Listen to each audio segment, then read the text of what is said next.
Dernière ligne droite vers la fin de ce magazine Dream Team, équipe des rêves sur ces plateaux dans cette rubrique face à face, l'équipe au grand complet.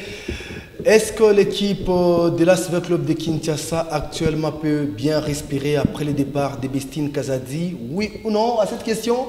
Vini Mutombo, je pense qu'il est le premier à répondre à cette question. Est-ce après le départ Bestine Kazadi, le club est capable de respirer et de remporter la ligne à foot? Oui ou non? Non. Non, pourquoi? Parce que déjà, l'équipe n'a presque pas de comité. La personne qui est là assure l'intérim.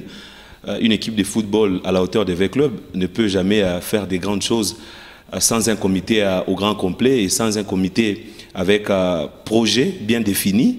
Et pour que V-Club retrouve sa robe d'antan, il faut d'abord commencer par mettre en place un comité bien structuré, mettre les moyens. Tant que ce n'est pas le cas, je suis dubitatif, comme pour dire non. Non. Vini Aniel Mutombo, un non, reste non. Guy Félicien Kalenga, après finalement le départ de Bestine Kazadi, les gens pensent que c'était le problème. Vous, c'est le contraire. SCV Club peut prospérer après le départ de Bestine Kazadi, qui semblait être la problématique de l'équipe. Bon, assez difficile de le dire en ce moment. Hein. Déjà, il faut compléter, il faut dire que ce comité de crise a comme mission de qualifier d'abord l'équipe à l'étape des playoffs. C'est après cette étape qu'il y aura un comité définitif qui sera élu.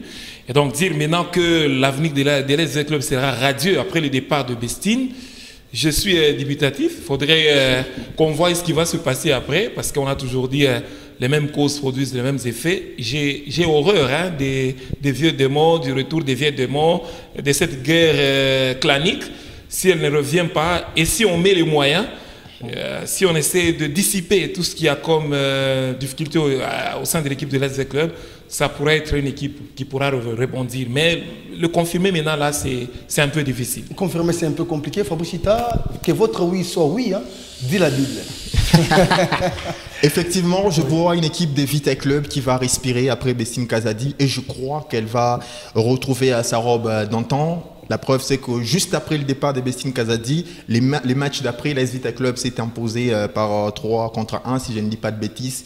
Depuis le début de cette saison, c'était la première fois que Vita Club arrive à marquer 3 buts dans un match de football. Le deuxième élément, c'est que j'ai vu une équipe finalement soudée.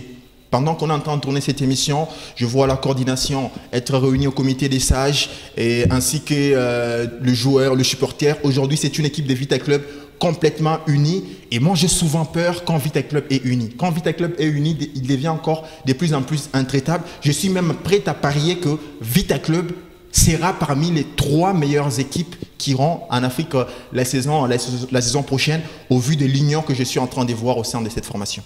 La Ligue nationale de football continue à être décisive, à garder sa décision sur la délocalisation du match Lupopo Mazembe, le derby le choix qui se jouera à Kalemi le 30 décembre 2023.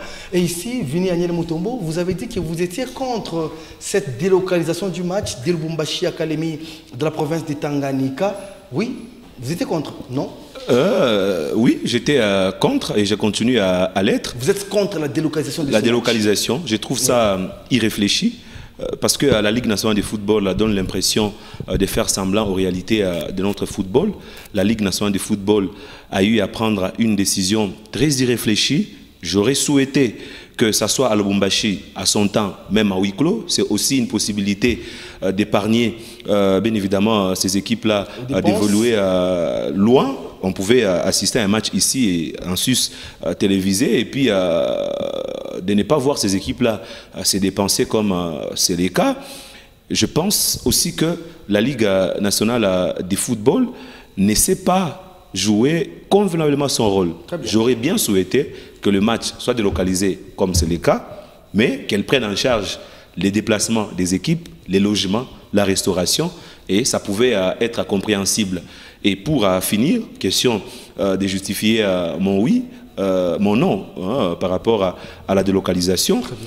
Aujourd'hui, il y a des choses sur lesquelles il faut travailler pour mettre fin à tout ce que nous assistons comme scénario. Et la seule possibilité, c'est d'avoir une véritable sécurité, parce que ailleurs, les agents commis à la sécurité n'ont pas droit à regarder le match et ils tournent les dos au terrain. Mais ici, nous avons des policiers qui sont fanatiques, plusieurs fois, même nous journalistes avions eu des échanges avec des policiers qui par moment, quand il y a bu, ils sautent. Ça ne s'est fait nulle part et c'est à ce niveau-là que la Ligue nationale de football devra travailler en connivence avec l'État congolais. Fabrice, vous avez été d'accord que ce match puisse se jouer à Lubumbashi. Ninyango Silakate disent les Kinois. Qu'est-ce qui ne peut pas prendre fin, finalement, qu'on revienne à la décision finale de faire jouer les derbys le choix à Lubumbashi par la commission de gestion de la Ligue nationale de football? Parce qu'il y a tout simplement tout à perdre quand ces matchs se jouent à Kalemi. On perd parce que les recettes finalement d'un derby joué à Kalemi ne sera pas les mêmes.